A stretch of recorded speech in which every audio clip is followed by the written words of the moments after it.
नमस्कार, स्वागत है आपका न्यूज टाइम्स के इस बुलेटिन में। मैं हूं अमिता और आइए सबसे पहले नजर डालते हैं आज के मुख्य समाचारों पर। हररगुट्टू में टाटा सुमो से 2 किशोरियों को अगवा कर दुष्कर्म की कोशिश, 1 गिरफ्तार। शहर के निजी स्कूलों में नौनिहालों के भाग्य पर माथापच्ची शुरू और स्नातक में फेल छात्रों को प्रोन्नति देने की मांग को लेकर एबीवीपी का धरना।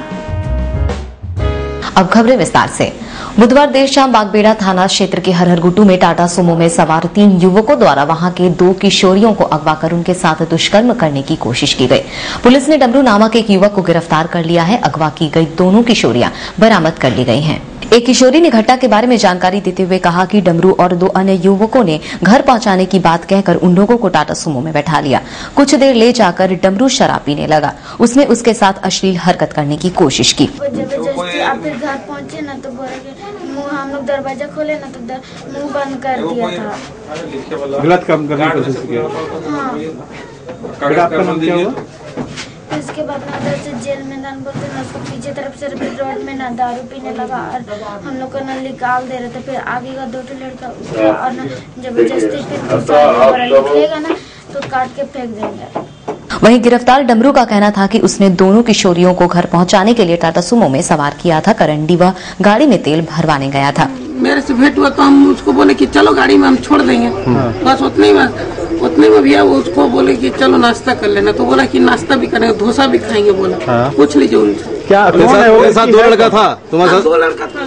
पहले वो कहाँ लेके गया था? करंडी गया था, कहीं नहीं गया था सर। करंडी क्यों लेके गया था उनको? तो तेल डलाने के लिए। नहीं तो बच्ची लोग को लेके क्यों गया? फिर साथ में तेल डला के सब एक ही साथ रहते हैं ना, इसीलिए बस बच्चे का कहना है आप पीछे गलत काम नहीं। क्या नाम है आपका? मेरा डमरू नाम। क्या काम करते हो? लाइट का काम करते हैं। और साथ में 2 लड़का कौन था? वो लोग सर को बताइए। आप बताओ ना कौन था, कहाँ का था? कहाँ का था? पवन था सर। और पवन बोले पवन था। और वही का एक ड्राइवर है सर। कहाँ गए वो लोग? वो सब वही का सर को तो दिखा। क्या नाम? सिटी एसपी अजय लिंडा ने कहा कि 3 युवक टाटा सुमो में बैठाकर दोनों किशोरियों को इधर उधर घुमा रहे थे। डमरू को हिरासत में लेकर पूछताछ की जा रही है। फिर लड़कियां नहीं बैठना चाह रही थी, फिर भी उसको जबरदस्ती उन्होंने बैठाया। उसके बाद बैठाने के बाद वो उसको घुमाने लगे। तो फिर बीच में उन्होंने कहा कि नहीं, हम लोग ऐसे करोगे तो फिर घर वालों को बोल देंगे। तो उसी में फिर बाद में उसको बाजार में आके लड़कियों को दोनों को छोड़ दिया है। अभी हम लोग ने एक लड़का था उसको अरेस्ट किया है। वो सुमो वाली गाड़ी भी हम लोग ने सीज कर लिया है और 2 लड़के। लड़की कहना कि रूम में ले जाके बंद कर दिया था, गलत काम करने का प्रयास किया, ऐसा करेंगे? हमारे पास जो लड़कियों ने बताया, मैं खुद उनसे पूछताछ किया हूँ। लड़की ने कहा कि वो लोग हमको जबरदस्ती गाड़ी में ले गए, हम नहीं जाना चाहते थे क्योंकि इनके जान पहचान थी। एक लड़का जो है इनका होने वाला जीजा जी है। तो उसके बाद में लड़कियों ने कहा कि ऐसे करोगे तो हम घर में बता देंगे, तुम हमको जबरदस्ती इधर उधर घुमा रहे हो। तो इसमें लड़कों ने फिर उसको बाजार में लाके छोड़ दिया। नौनिहालों के भाग्य पर शहर के निजी स्कूलों में माथापच्ची शुरू हो गई है। इनके नामांकन के लिए कहीं मैनुअल लॉटरी प्रक्रिया अपनाई जा रही है तो कहीं सरस सॉफ्टवेयर से नौनिहालों के भाग्य तय किए जा रहे हैं।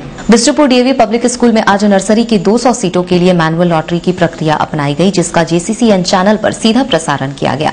इस मौके पर टाटा वर्कर्स यूनियन के महामंत्री BK डिंडा, टाटा स्टील की श्वेता कोचर और प्रिंसिपल प्रज्ञा सिंह मुख्य रूप से मौजूद थे। BK डिंडा ने कहा कि डीएवी पब्लिक स्कूल में मैनुअल लॉटरी की प्रक्रिया अपनाकर बच्चों के नामांकन में पारदर्शिता बरतने की कोशिश की गई है। कि लॉटरी सही हुआ कि गलत हुआ, कभी कभी क्वेश्चन होता है नहीं होगा। अगर पेरेंट्स रहते हैं, पेरेंट्स के बीच में अगर ये लॉटरी होता तो बेहतर होता।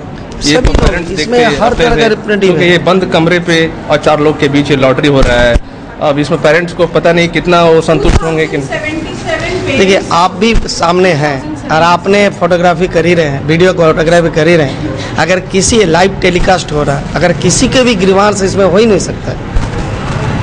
इसमें ऐसा कोई चीज किसी को नहीं मालूम कि लॉटरी में किसका नाम है और आपका सामने हो रहा है। मैंने आपने वीडियो कर रहे हैं, आप टेलीकास्ट कर रहे हैं, तो इसमें कहीं गुंजाइश नहीं कि किसी तरह का गलत हो सकता है या किसी तरह का मैनिपुलेट हो सकता है। इससे ट्रांसपेरेंसी कोई चीज़ नहीं है जहाँ कि आप रिकॉर्डिंग करा रहे हैं। इस रिकॉर्डिंग से अच्छा कोई चीज़ नहीं है इसमें। इससे अच्छा कोई ये तो 100% प्रूफ काम हो रहा है और आपका सामने हो रहा है। आप प्रेस मीडिया सब का बीच में हो रहा है। इसमें तो कोई क्वेश्चन कभी कोई कर ही नहीं सकता। वहीं प्रज्ञा सिंह ने कहा कि 50 सीटें बीपीएल बच्चों के लिए आरक्षित है। 150 सीटों के लिए आज मैनुअल लॉटरी सिस्टम अपनाया गया है। चयनित बच्चों की सूची 19 जनवरी को प्रकाशित की जाएगी। बीपीएल कैंडिडेट्स के लिए रिजर्व रखी गई हैं। आज हमने 150 सीट्स के लिए लॉटरी की आपके सामने, और टिस्को के लिए 70%, और इस तरह से सीट्स का अलॉटमेंट किया, और जो गेस्ट्स आए उनसे स्लिप्स निकलवाई और उनके सामने और प्रेस के सामने हमने सारे नेम्स नोट करवाए, और ये लिस्ट जो है 19 तारीख को लगा दी जाएगी। वेबसाइट पर देख सकते हैं लोग। वहीं राजेंद्र विद्यालय में 200 एलकेजी सीटों के लिए सरस सॉफ्टवेयर का उपयोग किया गया। इस दौरान स्कूल के बाहर अभिभावकों की चहलकदमी दिखी। प्रिंसिपल बीबी सहाय ने कहा कि सरस सॉफ्टवेयर से नौनिहालों के नाम चयनित किए गए हैं। चयनित बच्चों के नाम 19 जनवरी को प्रकाशित किए जाएंगे। 100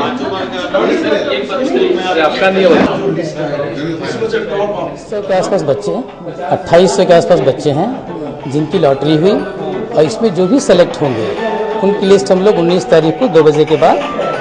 कुल्हान विश्वविद्यालय एवं इससे संबद्ध कॉलेजों में स्नातक भाग 1 और 2 में फेल हुए छात्रों के लिए स्पेशल एग्जाम या फिर प्रोन्नति देने की मांग को लेकर जहां अखिल भारतीय विद्यार्थी परिषद ने आज कोऑपरेटिव कॉलेज में धरना दिया, वहीं जमशेदपुर छात्र संघ ने कुलाधिपति के नाम डीसी को एक ज्ञापन सौंपा है। वहीं डीसी को ज्ञापन सौंपने आए जमशेदपुर छात्र संघ के अध्यक्ष दीपक कुमार पांडे ने कहा कि फेल हुए 10,000 छात्रों के भविष्य पर कुलाधिपति को ध्यान देना चाहिए। यदि 30 जनवरी तक इस पर किसी प्रकार का ठोस निर्णय नहीं लिया गया तो जमशेदपुर छात्र संघ आगे की रणनीति तय करेगा। चिन्हित करना होगा, करना होगा, करना होगा। शिक्षकों को चिन्हित करना होगा, करना होगा, करना होगा।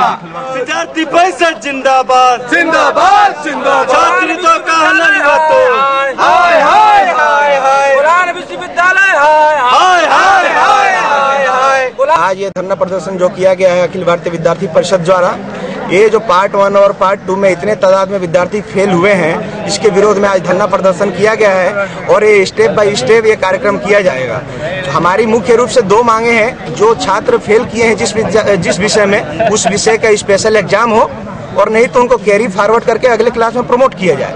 और ये जो बहुत बुरी तरीके से कॉपी चेक की गई है शिक्षकों द्वारा, ये विश्वविद्यालय से विद्यार्थी परिषद मांग करती है कि ऐसे शिक्षकों को चिन्हित करके उनको बर्खास्त किया जाए। परीक्षा उनका मतलब परीक्षा कार्य से उनको वंचित किया जाए। उनका छात्र के साथ खिलवाड़ करना का कोई औचित्य नहीं बनता है। वो अपने अधिकार को नहीं पहचान पा रहे हैं और सिर्फ पैसा कमा रहे हैं और छात्र हित में कोई भी बात नहीं सोचा जा रहा है। इसका अखिल भारतीय विद्यार्थी परिषद पुरजोर विरोध करती है और स्टेप बाय स्टेप ये कार्यक्रम चलेगा। आगे टीचर्स को जहाँ पे यहाँ पे तो टीचर्स इतने सारे हैं, जहाँ पे जिस ग्रामीण इलाके में टीचर्स नहीं है वहाँ पे ट्रांसफर किया जाए। विश्वविद्यालय से ये विद्यार्थी परिषद मांग करती है, और अगर विश्वविद्यालय इस हमारी मांगों को अगर पूरी नहीं करती है तो हजारों हजार की संख्या में विश्वविद्यालय की और विद्यार्थी परिषद के कार्यकर्ता कूच करेंगे और विश्वविद्यालय घेराव करेंगे।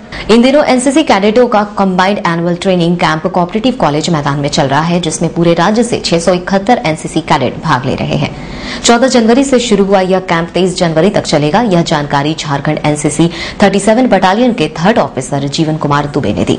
उन्होंने बताया कि इस कैंप में बॉयज के अलावा गर्ल्स कैडेट्स भी भाग ले रही हैं। इन कैडेटों के लिए अलग अलग रहने और खाने की बेहतर व्यवस्था की गई है। कैंप का उद्देश्य एनसीसी कैडेटों का चहुमुखी विकास करना है।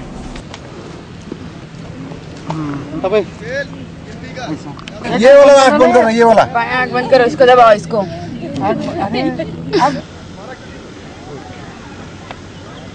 इसको आप इधर, हाँ ये घुमाओ, लगाओ, दबाओ इसको।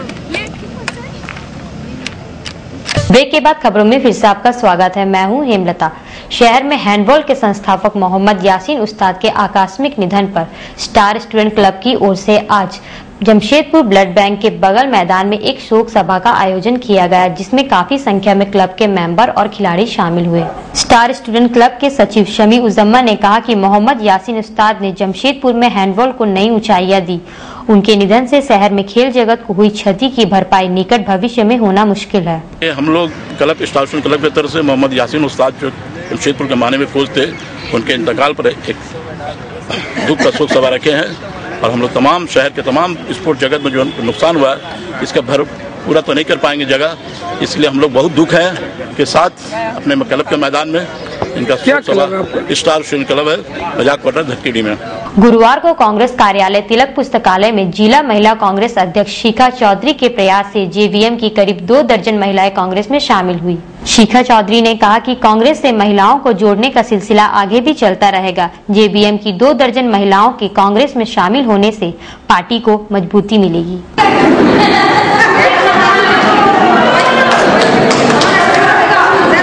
महिलाओं को जोड़ने का काम किया जा रहा है महिला कांग्रेस की तरफ से।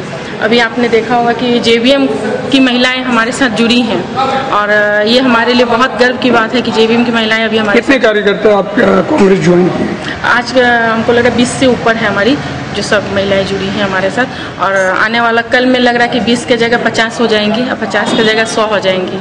तो बहुत गर्व की बात है कि हमारे साथ कार्यकर्ता जुड़ रहे हैं, खास करके महिलाएं जुड़ रही हैं और महिलाओं की समस्या का अगर हम समाधान करेंगे तो पार्टी मजबूत होगा और पार्टी में हर पार्टी के लोग आएंगे, हर संस्था के लोग आएंगे, हर वर्ग के लोग आएंगे हमारी महिलाएं।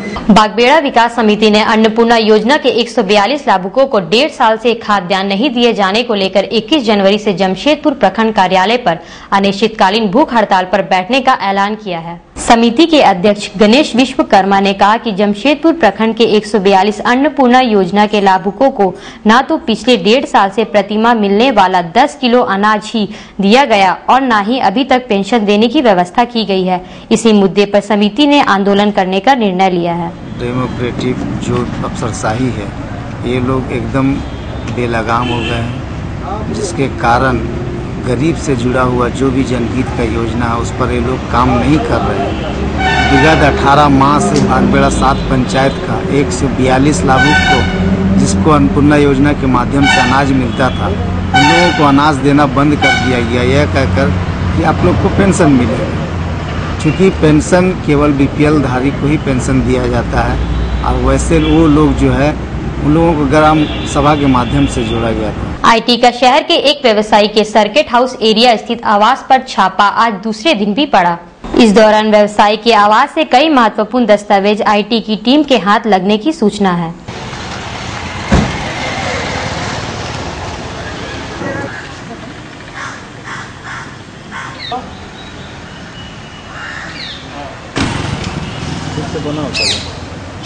तुम कम नहीं देखने हमको बता दो।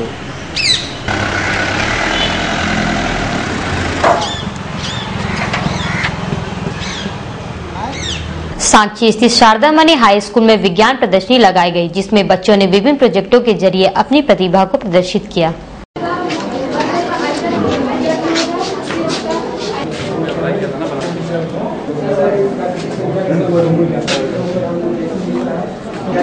इसमें वर्ग की प्रत्येक भुजा 2 सेंटीमीटर, इस प्रकार एक वर्ग का क्षेत्रफल हो जाता है 4 वर्ग का। सांची स्थित ग्रेजुएट कॉलेज का 2 दिवसीय वार्षिक खेलकूद समारोह आज जेआरडी टाटा स्पोर्ट्स कॉम्प्लेक्स में शुरू हुआ। उद्घाटन समारोह में मुख्य अतिथि के रूप में जमशेदपुर महिला कॉलेज की प्रिंसिपल डॉक्टर शिकला मोहंती मौजूद थी। पहले दिन स्पोर्ट्स के विभिन्न इवेंटों में छात्राओं ने बढ़ चढ़कर हिस्सा लिया। इस मौके पर रंगारंग कार्यक्रम भी पेश किए गए। स्पोर्ट्स टीचर निर्मला शुक्ला ने आयोजित स्पोर्ट्स के विभिन्न इवेंटों के बारे में जानकारी देते हुए कहा कि बच्चों के फिजिकली फिटनेस के लिए स्पोर्ट्स जरूरी है। इंडोर आउटडोर सारे गेम्स होते हैं। जैसा आप अभी देख रहे हैं कि 200 मीटर रेस का फाइनल हो रहा है। काफ़ी लड़कियां पार्टिसिपेट करती हैं, तो हम लोग को 3-4 राउंड हीट्स करने पड़ते हैं। उसके बाद एक फाइनल के लिए 6 लड़कियां निकाल के हम लोग फाइनल करते हैं। इंडोर स्पोर्ट्स में हमारा बैडमिंटन, कैरम, चेस